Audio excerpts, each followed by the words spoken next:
사랑에는 국경이 없다지만 이들에게 엄연히 장벽은 존재했습니다. 손 변호사님. 네.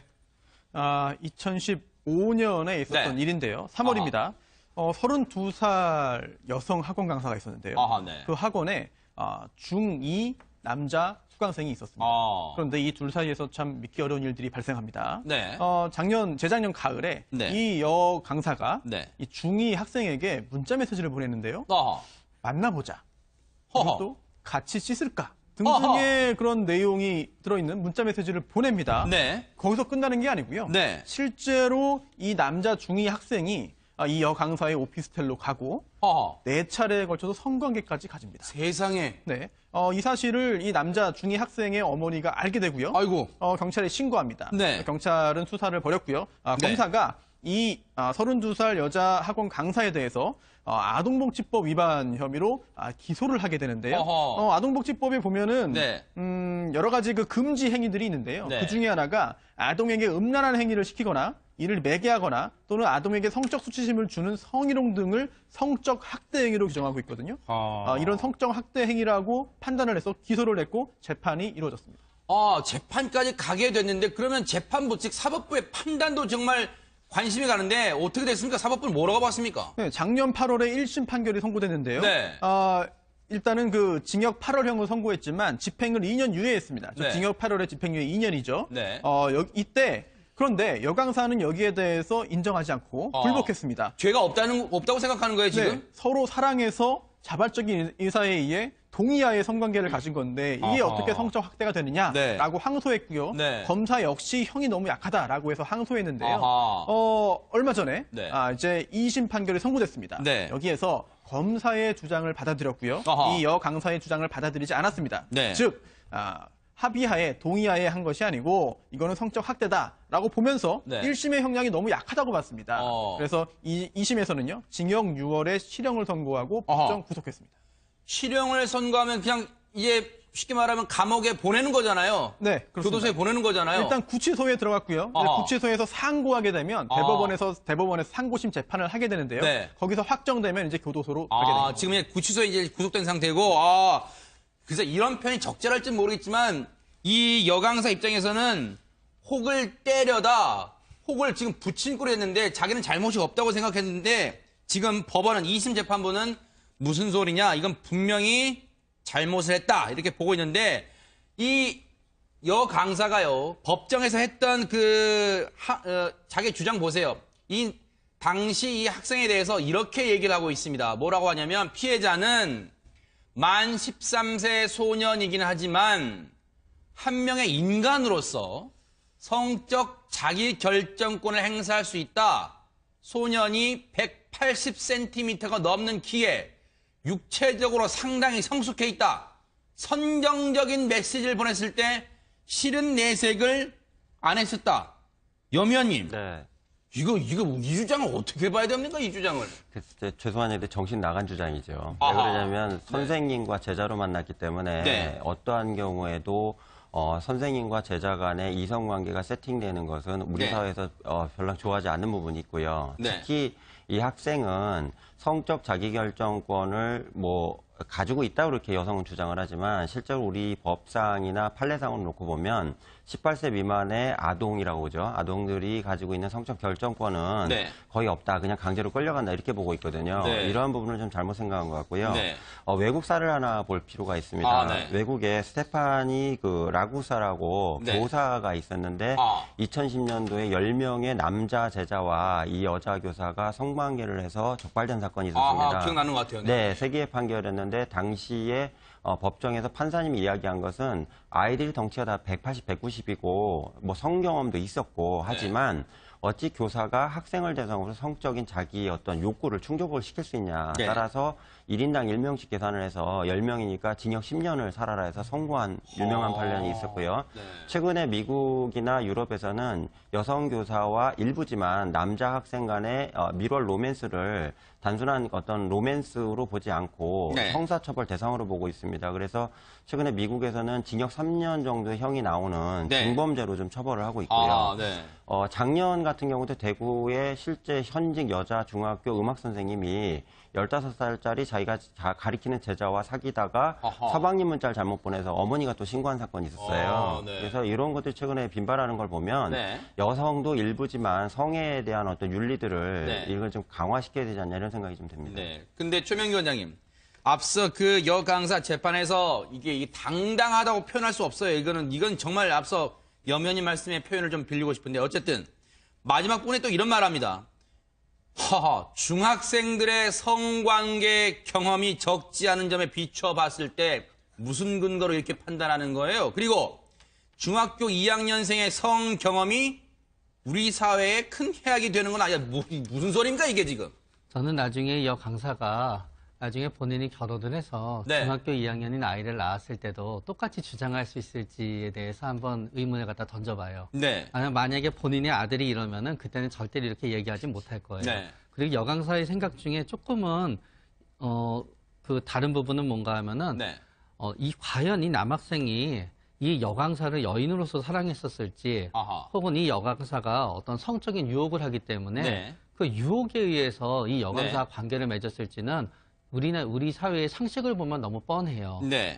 저 답이 나오는 거야. 그러나 이 여강사는 굳이 계속 이 남학생이 나와 관계를 가진 거는 나와 네. 관계를 가지기 위해서 날 만난 게 아니라 나를 사랑하기 때문이라고 스스로 이제 자기를 갖다 이제 주장하고 있고요. 어허. 아마 그것 때문에 이번에 실형이 내려졌을 수도 있어요. 네. 왜냐하면은 이 여강사가 만약에 무죄가 된다고 가정하잖아요. 네. 그럼 어떤 이 여강사는 또다시 이 피해자를 갖다 만날 가능성도 있는 거고요. 아하. 그런 다음에 이 남학생이 아닌 다른 남학생이랑 관계를 갖다 가지게 될 수도 있는 거고요. 네. 그리고 이런 판례가 남게 되면은 그거 자체가 또 무죄가 되어버리는 거예요. 음흠. 그리고 또 거기에서 가장 커다란 부분은 이런 일이 있었을 때 네. 자기결정권이 있다 그러지만 만약에 이 여강사가 진짜 이 남학생을 사랑했다면 모르겠지만 만약에 성적인 대상이라고 생각하잖아요. 이 남학생보다 더 매력적인 다른 남학생이 나타나거나 아니면 지금은 본인이 굉장히 어떤 본인의 심리적인 문제이기 때문에 미성년자랑 관계를 가지지만 성년이랑 관계를 가지게 되면서 이 남학생을 갖다 만약에 헤어지자고 하고 됐을 때 이 남학생이 겪게 될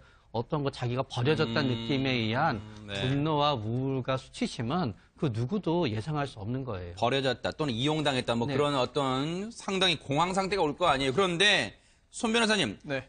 이 여강사는 재판에서 당당하게 주장을 했습니다만 재판부는 여러 가지 이유를 밝혔는데 앞서 저희가 CG로 보여드렸는데 제가 읽어봤지만 잘 이해는 안 돼요. 어려운 말이 많은데 쉽게 좀 설명을 부탁드리겠습니다. 재판부의 판단 근거는 뭡니까 그러면? 네, 일단 그 아동복지법상의 그런 성적인 학대에 해당한다라는 네. 게 검사의 주장이었는데요. 네. 여기에 대해서 여 강사는 그렇지 않다. 물론 아동복지법상의 아동이 18세 미만이기 때문에 네. 여기에 해당을 하지만 이 학생이 키도 180cm를 넘었고 아하. 육체적으로 굉장히 성숙했는데 어떻게 이게 학대가 되느냐라고 주장을 했습니다. 네. 하지만 재판부는 그렇지 않다. 아무리 육체적으로 성숙했다 하더라도 네. 이 아동 학대는 이 육체적인 성숙도만으로 판단하는 것이 아니라 아동 학대의 대상은 지금 우리 법상은 연령으로 따지는 것이고 아하. 그리고 또한 육체적으로 180cm의 키라고 하더라도 네. 정신적으로는 중2라고 보는 것이 타당하기 때문에 네. 이 학생에 대한 이 강사의 행위를 네. 아동에 대한 성적 학대라고 봤고요. 아하. 이게 법정형이 굉장히 무겁습니다. 10년 이하의 징역 또는 5천만 원 이하의 벌금인데 네. 그래도 이 끝까지 반성하지 않는데도 징역 6월형을 선고했거든요. 네.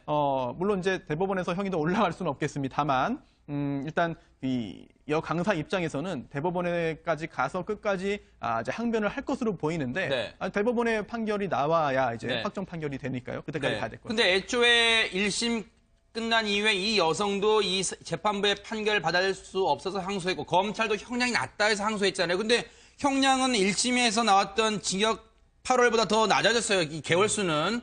그러면 이게 처벌이 너무 약한 거 아닌가 그런 생각 드는데 이 부분은 어떤가요? 사실 징역형이 선고되는데요. 네. 그 징역형의 그 형기보다 집행유예가 붙느냐 안 붙느냐가 사실은 실질적으로는 더 큰 영향이 있습니다. 아, 그래요? 그래서 징역 뭐 1년, 2년 그렇게 나도 집행유예가 붙으면은 그 기간 동안만 아무 일 없이 지나가면은 네. 이제 형실효가 되기 때문에 형의 선고의 그런 효력이 실효되기 때문에 큰 문제가 없는데요. 네. 하지만 집행유예가 붙지 않으면은 설령 그 형기가 네. 좀 단축된다, 짧아진다 하더라도 실제로 본인의 신체적인 그런 활동이 제약이 되는 거거든요. 아. 그렇기 때문에 피고인 입장에서 받아들이는 그런 고통이나 그런 네. 영향은 훨씬 더 크다고 할 수 있겠죠. 네. 그러면 한마디로 염 의원님, 네. 법원은 이 여강사가 애초 주장했던 우리 둘은 사랑해서 관계를 했다. 이걸 인정하지 않은 셈이잖아요. 인정은 않지만 지금 실정법상에 이게 불비죠. 그러니까 정확하게 처벌할 수 있는 규정이 없는 겁니다. 근거가 없는 거예요. 네, 과거에 그 롤라의 그 고영욱 씨 사건에서 나왔다시피 만약에 그 여학생들, 당시 피해자 여학생들이 고영욱 씨에 대한 강력한 처벌을 주장했다면 징역 7, 8년이 나오는 중형이었는데 2년 6개월 정도의 그 실형이 짧게 나왔거든요. 네. 그 이유는 뭐냐면 네. 내가 미성년자지만 저 오빠를 사랑하고 있다. 이 진술이 상당히 그 법원에 영향을 미쳤었다는 얘기입니다. 네. 그래서 제가 계속 말씀드린 건 미국 같은 경우에는 그 미성년자와 성관계한 경우에는 네. 18세 미친 경우에는 그냥 관계 없습니다. 사랑하든 말든 네. 내용을 판사나 검사나 경찰관이 봤을 때 네. 이거는 끌려가거나 유혹당했다 그러면 아하. 가차없이 처벌하게 돼 있거든요. 나이를 좀 잘 보는, 나이를 구체적으로 보는 거죠. 나이 기준을. 그렇죠. 근데 여기 남학생 같은 경우는 그 여자 강사와 일정 부분 사랑한 감정이 있었다는 걸 인정하기 때문에 네. 그 성폭력에 대한 부분은 처벌을 안 한 것 같은데요. 아하. 이런 부분은 좀 시급하게 개선이 돼야 된다고 생각합니다. 네. 어쨌든 법원은요, 이 미성년자 학생에 대한 이 사랑이라고 주장하는 것을 인정하지 않았습니다. 과연 혹시 대법원까지 갈지 또 뉴스파이터가 또 추적을 해보도록 합니다. 재판까지 가게 됐는데 그러면 재판부 즉 사법부의 판단도 정말 관심이 가는데 어떻게 됐습니까? 사법부는 뭐라고 봤습니까? 네, 작년 8월에 1심 판결이 선고됐는데요. 네. 일단은 그 징역 8월형을 선고했지만 집행을 2년 유예했습니다. 네. 징역 8월에 집행유예 2년이죠. 네. 이때 그런데 여강사는 여기에 대해서 인정하지 않고 불복했습니다. 죄가 없다고 생각하는 거예요, 지금? 네, 서로 사랑해서 자발적인 의사에 의해 동의하에 성관계를 가진 건데 이게 아하. 어떻게 성적 확대가 되느냐라고 네. 항소했고요. 네. 검사 역시 형이 너무 약하다라고 해서 항소했는데요. 아하. 얼마 전에 네. 이제 2심 판결이 선고됐습니다. 네. 여기에서 검사의 주장을 받아들였고요. 사랑에는 국경이 없다지만 이들에게 엄연히 장벽은 존재했습니다. 손 변호사님. 네. 2015년에 있었던 네. 일인데요. 3월입니다. 32살 여성 학원 강사가 있었는데요. 아하, 네. 그 학원에 중2 남자 수강생이 있었습니다. 그런데 이 둘 사이에서 참 믿기 어려운 일들이 발생합니다. 네. 재작년 가을에 네. 이 여 강사가 네. 이 중2 학생에게 문자 메시지를 보냈는데요. 어허. 만나보자. 허허. 그리고 또 같이 씻을까? 등등의 그런 내용이 들어있는 문자 메시지를 보냅니다. 네. 거기서 끝나는 게 아니고요. 네. 실제로 이 남자 중2 학생이 이 여 강사의 오피스텔로 가고 허허. 4차례에 걸쳐서 성관계까지 가집니다. 세상에. 네. 이 사실을 이 남자 중2 학생의 어머니가 알게 되고요. 아이고. 경찰에 신고합니다. 네. 경찰은 수사를 벌였고요. 네. 검사가 이 32살 여자 학원 강사에 대해서 아동복지법 위반 혐의로 기소를 하게 되는데요. 어허. 아동복지법에 보면은 네. 여러 가지 그 금지 행위들이 있는데요. 네. 그 중에 하나가 아동에게 음란한 행위를 시키거나 이를 매개하거나 또는 아동에게 성적 수치심을 주는 성희롱 등을 성적 학대 행위로 규정하고 있거든요.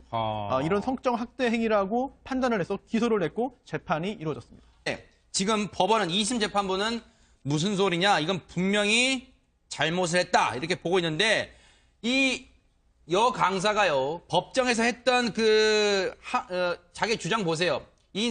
당시 이 학생에 대해서 이렇게 얘기를 하고 있습니다. 뭐라고 하냐면 피해자는 만 13세 소년이긴 하지만 한 명의 인간으로서 성적 자기 결정권을 행사할 수 있다. 소년이 180cm가 넘는 키에 육체적으로 상당히 성숙해 있다. 선정적인 메시지를 보냈을 때 싫은 내색을 안 했었다.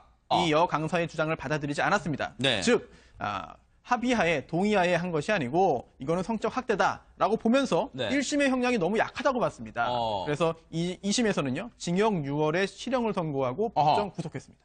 실형을 선고하면 그냥 이제 쉽게 말하면 감옥에 보내는 거잖아요. 네, 그렇습니다. 교도소에 보내는 거잖아요. 일단 구치소에 들어갔고요. 이제 어허. 구치소에서 상고하게 되면 대법원에서 상고심 재판을 하게 되는데요. 네. 거기서 확정되면 이제 교도소로 가게 됩니다. 지금 구치소에 이제 구속된 상태고, 그래서 이런 표현이 적절할지 모르겠지만 이 여강사 입장에서는 혹을 때려다 혹을 지금 붙인 꼴이 했는데 자기는 잘못이 없다고 생각했는데